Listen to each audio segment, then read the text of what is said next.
Afghanistan, the most embarrassing day in the history of دونالد ترمپ یو ځل بیا له افغانستانه د امریکا د وتلو پر څرنګوالي نیوکه کړې او دا یې د امریکا په تاریخ کې یو شرموونکې ورځ بللې ده. hundreds of people dead. And instead of leaving from Bagram, ټرمپ په خپله وروستۍ وینا کې وویل چې د جو بایډن د حکومت پر مهال د امریکایي ځواکونو وتل د تېښتې په ډول ترسره شول. حال دا چې د هغه په وینا د ده پلان له عزته ډک وتل و.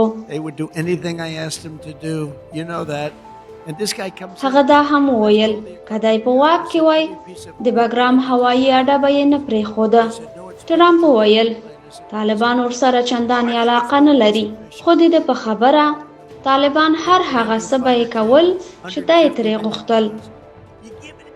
د پینټاګون د راپورونو له مخې په 2021 کال کې له افغانستانه د امریکایي ځواکونو تر وتلو وروسته شاوخوا 7 میلیارده ډالر پوځي تجهیزات هلته پاتې شول.